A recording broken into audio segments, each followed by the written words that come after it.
पंचायत के चुनाव में टेक्नोलॉजी का जहाँ कहीं भी इस्तेमाल हो पाए चुनाव को फ्री एंड फेयर बनाने में, ताकि लोगों का विश्वास बढ़े सिस्टम में। आरक्षण के रोस्टर के 10 साल पूरे हो रहे हैं। 2026 के चुनाव में आरक्षण के रोस्टर में बदलाव होगा। आने वाले चुनाव में आपको मल्टी पोस्ट ईवीएम का इस्तेमाल देखने को मिलेगा। मतदाता एक बार वोट डाल के अगर दोबारा आता है, बोगस वोट डालने की कोशिश करता है, उसके चेहरे की पहचान हो जाएगी। पहले के चुनाव में आप देखते रहे होंगे कि मतगणना में धांधली के कारण कई सारे कोर्ट में केसेस होते थे। इस टेक्नोलॉजी के इस्तेमाल के बाद से केस बिल्कुल नगण्य हो जाएंगे। नमस्कार, हमारा नाम है समरीन और आपने देखना शुरू कर दिया है लाइव सिटीज। देखिए, बिहार में अगले साल यानी कि साल 2026 में पंचायत चुनाव होने हैं और आपको बता दें कि इस बार बिहार पंचायत चुनाव में बहुत कुछ है जो आपको बदला बदला नजर आएगा। तो ऐसे में अब आपके मन में भी ये सवाल बार बार उठ रहा होगा कि आखिर क्या कुछ बदलने जा रहा है। देखिए, इन तमाम सवालों का जवाब हम सीधा जानेंगे पंचायती राज मंत्री दीपक प्रकाश जी से। सबसे पहले बहुत शुक्रिया बात जी। बहुत धन्यवाद आपका जी, सबसे पहले तो हम आपसे जानना चाहेंगे मंत्री जी कि इस बार के पंचायत चुनाव में बहुत कुछ है जो बदलने जा रहा है और इस बार का पंचायत चुनाव कई मायनों में अलग होने जा रहा है। तो इसको लेकर के विभाग क्या कुछ कर रहा है? सबसे पहले तो 2026 में जो पंचायत चुनाव होने वाले हैं, पंचायत चुनाव बिल्कुल सही समय पे होंगे। इस बार चूंकि आरक्षण के रोस्टर के 10 साल पूरे हो रहे हैं, तो 2026 के चुनाव में आरक्षण के रोस्टर में बदलाव होगा। उसके अलावे पंचायत के चुनाव में टेक्नोलॉजी का जहाँ कहीं भी इस्तेमाल हो पाए चुनाव को फ्री एंड फेयर बनाने में, ताकि लोगों का विश्वास बढ़े सिस्टम में, इसके लिए हर कोशिश की जा रही है। आने वाले चुनाव में आपको मल्टी पोस्ट ईवीएम का इस्तेमाल देखने को मिलेगा। क्या होता है ये multi post EVM? Multi post EVM में चूंकि 6 पदों पे चुनाव होना है, 6 पदों के लिए एक साथ ही 6 अलग अलग मशीन रहेगी। बैलेट यूनिट जिसको बोलते हैं, जिस मशीन पे लोग अपना वोट देते हैं, वो मशीन 6 रहेगी। लेकिन 6 मशीन के लिए बस एक ही कंट्रोल यूनिट का इस्तेमाल किया जाएगा। 6 मशीन के लिए अलग अलग 6 कंट्रोल यूनिट नहीं रहेगी। इससे लोगों को काफ़ी सहूलियत रहेगी। मतदाता के लिए काफ़ी सरल हो जाएगा सिस्टम। कन्फ्यूज़न की स्थिति नहीं रहेगी। एक तो कन्फ्यूज़न की स्थिति भी नहीं रहेगी, साथ ही साथ इसमें सरकार के जो पैसे खर्च होते हैं वो भी बचेंगे, चूँकि मशीन की गिनती कम हो रही है। उसके अलावे मतदाता जब मतदान करने आएंगे तो उस समय फेशियल रिकॉग्निशन की टेक्नोलॉजी का इस्तेमाल होगा। उसके माध्यम से बोगस वोटिंग को ख़त्म किया जाएगा। एक मतदाता एक बार वोट डाल के अगर दोबारा आता है, बोगस वोट डालने की कोशिश करता है, उसके चेहरे की पहचान हो जाएगी और उसको रोक दिया जाएगा। इस टेक्नोलॉजी के माध्यम से चूँकि चुनाव में हिंसा का सबसे बड़ा कारण बोगस वोटिंग होती है, उस चीज़ को काउंटर किया जाएगा। इसके अलावे मतगणना के समय पे ऑप्टिकल कैरेक्टर रिकॉग्निशन, इस टेक्नोलॉजी का इस्तेमाल किया जाएगा। चूँकि मतगणना इतने व्यापक पैमाने पे होती है, पूरे राज्य में कई चरणों में चुनाव होता है। कई जगह प्रत्याशियों को या फिर आमजनों को एक शंका होती है, चुनाव में मतगणना में धांधली का आरोप कई जगह लोग लगाते हैं। तो ऑप्टिकल कैरेक्टर रिकॉग्निशन से एक मतगणना तो मैनुअल तरीके से की जाएगी, साथ ही साथ कैमरे का भी इस्तेमाल किया जाएगा। लोगों के मन में किसी तरीके की शंका हो, उसको वापस से लोग चेक कर सकते हैं, किसी तरीके की शंका नहीं रहे। पहले के चुनाव में आप देखते रहे होंगे कि मतगणना में धांधली के कारण कई सारे कोर्ट में केसेस होते थे। कई प्रत्याशी, हजारों की संख्या में केसेस होते थे। तो इस टेक्नोलॉजी के इस्तेमाल के बाद से केस बिल्कुल नगण्य हो जाएंगे। तो हर तरीके से जहाँ कहीं भी हो, लोगों के लिए सहूलियत भी रहे, चुनाव फ्री एंड फेयर रहे, लोगों का विश्वास सिस्टम में बढ़े, इसके लिए जहाँ कहीं भी टेक्नोलॉजी का इस्तेमाल किया जाएगा, उसको सुनिश्चित करना है। अच्छा, पहली बार ईवीएम का इस्तेमाल होने जा रहा है, आपको लगता है कि इसका फायदा होगा ग्राउंड लेवल पर? जी बिल्कुल। अब चुनावी हिंसा जो पहले होती थी हम्म। उसमें एक बहुत बड़ा कारण बैलेट पेपर का भी इस्तेमाल होता था। बैलेट पेपर के इस्तेमाल में कई सारी दिक्कतें थी। ईवीएम के इस्तेमाल के बाद से अभी जैसे देश के चुनाव में, राज्यों के चुनाव में, आम चुनाव होते हैं, ईवीएम का इस्तेमाल जब से हो रहा है तब से काफ़ी बूथ कैप्चरिंग वगैरह की घटना बिल्कुल ख़त्म हो गई है। तो ईवीएम का इस्तेमाल होगा और एक कदम आगे बढ़ के पंचायत चुनाव में मल्टी पोस्ट ईवीएम का इस्तेमाल होने जा रहा है।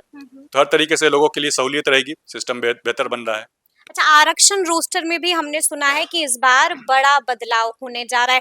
क्या होगा वो बदलाव आरक्षण रोस्टर में? चूंकि हर 10 साल पे आरक्षण के रोस्टर में बदलाव होना है, पंचायत के चुनाव में अनुसूचित जाति, अनुसूचित जनजाति,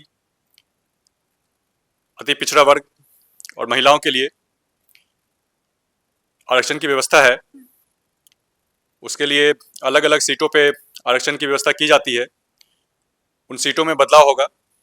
जहाँ पे पहले कोई सीट आरक्षित थी, अब सिस्टम के माध्यम से, रोस्टर के माध्यम से शायद वो आरक्षित नहीं रहे। जी। तो ये बदलाव होंगे, बड़े बदलाव हैं ये बिल्कुल बड़े बदलाव हैं। लेकिन इस बदलाव के पीछे एक सेट फॉर्मूला है। पहले से निर्वाचन आयोग के पास एक सेट फॉर्मूला है। उस फॉर्मूला के माध्यम से जो भी बदलाव होगा वो बदलाव किया जाएगा आरक्षण रोस्टर में। इसमें इंसानी छेड़खानी की नहीं जा सकती है, क्योंकि बिल्कुल सेट फॉर्मूला है। उस फॉर्मूला के आधार पे उस फॉर्मूला के आधार पे जिस किसी सीट का नंबर आएगा, या तो आरक्षित होने के लिए या अनारक्षित रहने के लिए, उस फॉर्मूला के हिसाब से सारा काम किया जाना है। तो चूंकि 10 साल पूरा हो रहा है तो फॉर्मूला फिर से लागू होगा, आरक्षण के रोस्टर में बदलाव आएगा। ये बड़ी जानकारी। और इसी बीच हमने ये भी देखा कि मुख्यमंत्री नीतीश कुमार ने 7 निश्चय 3.0 का भी ऐलान कर दिया। इस पर आपकी प्रतिक्रिया क्या है मंत्री जी? जी बिल्कुल, जिस तरीके से विकसित भारत की परिकल्पना है, विजन है प्रधानमंत्री मोदी जी का 2047 तक, और माननीय मुख्यमंत्री जी ने लक्ष्य तय किया है कि बिहार को देश के 5 अग्रणी राज्यों में शामिल कराना है। उस लक्ष्य को कैसे हासिल किया जाए, उसके लिए 7 निश्चय 3.0 का गठन किया गया है। एक रोड मैप सामने आया है। उस लक्ष्य को कैसे प्राप्त करना है, हर क्षेत्र में रोजगार की बात हो, उद्योग लगाने की बात हो, शिक्षा की बात हो, स्वास्थ्य की बात हो, इंफ्रास्ट्रक्चर और कैसे बेहतर हो, हर तरीके से कैसे काम को आगे बढ़ाना है, उसके लिए एक रोड मैप है। उसके हिसाब से सारे विभाग, मेरे पंचायती राज विभाग भी उस लक्ष्य को हासिल करने के लिए अब लगेगा। उसको हासिल करना है। लगातार आप भी बैठक पर बैठक कर रहे हैं। जी जी बिल्कुल, जहाँ कहीं भी आप भी एक्शन में दिखाई दे रहे हैं। जी बिल्कुल, उस लक्ष्य को हासिल करना है तो मिशन मोड में काम करना है। जहाँ कहीं भी रोजगार की संभावना बढ़े, जहाँ कहीं भी पंचायती राज संस्थाओं को बेहतर बनाने की बात हो, सशक्त बनाने की बात हो, लोगों की भागीदारी, राजनीतिक हिस्सेदारी कैसे बढ़े, इन सभी चीज़ों को सुनिश्चित करना है। तो उसके लिए जो कुछ भी काम है वो किया जा रहा है। वो किया जा रहा है और वो किया जाएगा भी। लेकिन हमने ये भी देखा कि इसी बीच एक खबर आई थी कि पंचायती राज विभाग में बम्पर बहाली निकलने जा रही है। और खबर तो ये भी आई थी कि 60,000 पदों पर ये बम्पर बहाली निकलने वाली है। इस खबर में कितनी सच्चाई? नहीं, पंचायती राज विभाग में एज ऑफ नाउ लगभग 12,000 के आसपास रिक्तियां हैं। उन रिक्तियों को सही समय पे भरना है। जैसे कि पिछले दिनों माननीय मुख्यमंत्री जी का निर्देश भी आया था कि विज्ञापन के प्रकाशित होने से परिणाम के प्रकाशित होने के बीच 1 साल के अंदर ये पूरा प्रक्रिया कर लेना है। तो उस लक्ष्य के तहत काम करना है। जो 12,000 के लगभग रिक्तियां हैं, 12,000 भी छोटा आंकड़ा नहीं। जी जी बिल्कुल छोटा आंकड़ा नहीं है। तो उसमें से वो प्रोसेस चल रहा है। प्रक्रिया शुरू? जी जी बिल्कुल, प्रक्रिया शुरू है। कई सारे पोस्ट के लिए अधियाचना संबंधित एजेंसी को भेजी जा चुकी है। काम चल रहा है। बाकी भी जो लक्ष्य है उस लक्ष्य को पूरा करना है सही समय पे। तो पहली प्राथमिकता तो रिक्तियों के मामले में ये है कि सही समय पर रिक्तियां भरी जाए।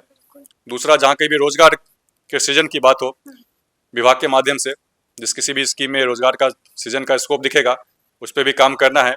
उसी सिलसिले में जिला परिषद की जो ज़मीनें हैं उनको कैसे मोनेटाइज किया जाए, कैसे उनको रेवेन्यू जनरेटिंग एसेट के रूप में डेवलप किया जाए, ताकि विभाग का तो रेवेन्यू बढ़े ही, आय का स्रोत बढ़े, साथ ही साथ युवाओं के रोजगार का भी सृजन हो पाए। तो हर तरीके से काम किया जा रहा है रोजगार और नौकरी को लेकर के। काम किया जा रहा है, लेकिन हम आपसे एक सवाल का जवाब जानना चाहेंगे कि जब से आप इस कुर्सी पर बैठे हैं, तब से आपने कौन से बड़े-बड़े फैसले ले लिए? जी बिल्कुल, एक तो जैसे बता रहे हैं जिला परिषद की जमीन को मोनेटाइज करने के लिए। ये एक बड़ा फैसला है। जी बिल्कुल, जी। लगभग 8,500 हुँ, एकड़ के आसपास अभी जमीन खाली पड़ी हुई है। उससे काफी बड़ा एक रेवेन्यू आ सकता है, उसके लिए काम किया जा रहा है। बिल्कुल। रिक्तियों को सही समय पे भरना है, उसके लिए काम किया जा रहा है। विभाग के काम में जहाँ कहीं भी पारदर्शिता आए, टेक्नोलॉजी का जहाँ कहीं भी इस्तेमाल हो, सभी क्षेत्र में काम किया जा रहा है। युवाओं की भागीदारी हो, सभी क्षेत्र में काम किया जा रहा है। युवाओं की भागीदारी कैसे बढ़े राजनीति में, राजनीतिक हिस्सेदारी उनकी कैसे बढ़े, उस पर भी काम किया जा रहा है। जनप्रतिनिधि जो भी त्रिस्तरीय पंचायती राज व्यवस्था के अंदर जो भी हैं, उनको कैसे सशक्त किया जाए, उनकी ट्रेनिंग कैसे बेहतर हो, हर तरीके से काम किया जा रहा है। आगे आने वाले समय में आपको जमीन पे और भी चीजें देखने को मिलेंगी। जमीन पे और भी आपको बहुत कुछ देखने को मिलेगा, लेकिन जब हम आपसे बात कर रहे हैं तो हमें आरएलएम की भी चर्चा जरूर कर लेनी चाहिए। आप भी सुन रहे होंगे कि लगातार आरएलएम को लेकर के, यानी कि आपकी पार्टी को लेकर के कई तरह के कयास लगाए जा रहे हैं। सीधा सवाल है मेरा आपसे, क्या आपको भी डर सता रहा है आरएलएम में टूट होने का? बिल्कुल, जो टूट की बात जो खबर चल रही है वो बिल्कुल बेबुनियाद है। पार्टी के सारे कार्यकर्ता, सारे जनप्रतिनिधि, सबों का माननीय नेता उपेंद्र कुशवाहा जी जिस विचारधारा के लिए लड़ते हैं, उस विचारधारा में अटूट विश्वास है। खबर जो टूट की खबर जो चल रही है बिल्कुल बेबुनियाद है। कोई विधायक टूटने नहीं जा रहा है? नहीं, बिल्कुल भी नहीं, खबर बिल्कुल ही बेबुनियाद है। पता नहीं इस खबर का क्या स्रोत है। हर तरीके से खबर का खंडन करते हैं। सभी लोगों का जैसे हम बता रहे हैं इंटैक्ट है। बिल्कुल इंटैक्ट है। और जिस विचारधारा के लिए उपेंद्र कुशवाहा जी लड़ते हैं, उपेंद्र कुशवाहा जी के नेतृत्व में सभी लोगों का विश्वास अटूट है। सभी लोगों का विश्वास उपेंद्र कुशवाहा पर अटूट है। एक अंतिम सवाल है मेरा, बीते दिन हमने देखा कि उपेंद्र कुशवाहा ने चिराग पासवान को बड़ा झटका दिया। कई ऐसे नेता हैं चिराग पासवान की पार्टी के जो बीते दिन आरएलएम में शामिल हो गए। AK वाजपेयी एक बड़ा नाम। जहाँ तक मेरी जानकारी है, लोग पार्टी में आए हैं, बिल्कुल सभी लोगों का स्वागत है। पार्टी, चूंकि पार्टी स्तर का ये सवाल है, इस सवाल के लिए का जवाब देने के लिए हम अधिकृत स्वयं को नहीं महसूस करते हैं। इसके लिए बेहतर होगा पार्टी नेतृत्व से इसके बारे में बात करें। जिन किसी लोगों की जिस विचारधारा के साथ उपेंद्र कुशवाहा जी राजनीति करते हैं, उपेंद्र कुशवाहा जी के नेतृत्व में किन्हीं लोगों का विश्वास है, वो लोग साथ आ रहे हैं। वो लोग साथ आ रहे हैं। आगे आगे क्या करने वाले हैं दीपक प्रकाश? बिल्कुल, जैसे हम बता रहे थे कि रोजगार का सृजन जहाँ कहीं भी विभाग के माध्यम से हो पाए, उस पर काम करना है। पंचायती राज संस्थाएं कैसे सशक्त बने, जनप्रतिनिधि कैसे सशक्त बने, लोगों की भागीदारी, आम जनों की राजनीतिक हिस्सेदारी इस विभाग के माध्यम से कैसे बढ़े, उसकी भी कोशिश है, उस पर भी काम करना है। उस पर भी काम करना है। तो सुना आपने क्या कुछ कहा है मंत्री दीपक प्रकाश ने। तो फिर ये पूरी बातचीत, ये पूरी चर्चा और ये पूरा वीडियो आपको कैसा लगा है, कमेंट करके हमें जरूर बताइएगा। तो ऐसे तमाम अपडेट्स के लिए बिल्कुल ऐसे ही हमारे साथ बने रहिएगा और देखते रहिएगा लाइव सिटीज। बहुत शुक्रिया।